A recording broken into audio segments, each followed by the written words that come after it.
Barada Richard Eliezer atau Baradae makin berani melawan mantan atasannya Ferdy Sambo beserta sang istri Putri Chandrawati. Kali ini Baradae mempermalukan Putri dalam sidang lanjutan kasus pembunuhan Brigadir Nofriansyah Yosua Huta Barat atau Brigadir J di Pengadilan Negeri Jakarta Selatan pada Senin 12 Desember 2022. Saat itu Eliezer dengan lugas membantah keterangan Putri Chandrawati di depan hakim.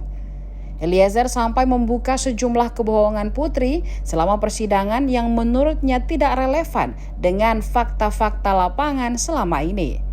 Beberapa yang diklaim Eliezer sebagai kebohongan diantaranya momen seorang perempuan yang keluar dari rumah Ferdy Sambo sembari menangis.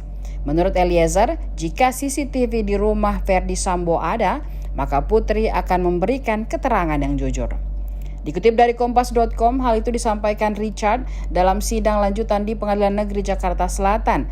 Eliezer mengatakan beberapa kesaksian yang dilontarkan istri Ferdy Sambo itu tidak sesuai.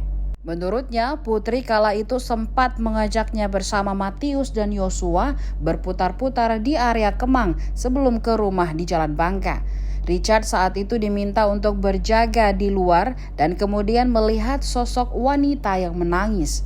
Kesaksian kedua yang diluruskan oleh Richard adalah pengakuan Putri yang tidur selama perjalanan dari Magelang ke Jakarta. Padahal menurut Richard, Putri sempat meminta petunjuk soal tes PCR.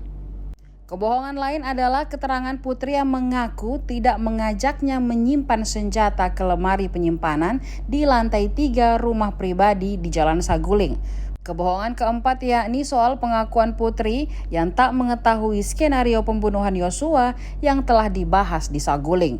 Padahal menurut Richard, perencanaan tersebut disampaikan Sambo pada saat Putri ada di dekatnya. Eliezer juga membantah jika Putri mengklaim tak melihat jenazah Yosua seusai penembakan. Terakhir yakni meluruskan pengakuan Putri yang mengatakan tidak mengetahui persis pemberian uang dan ponsel.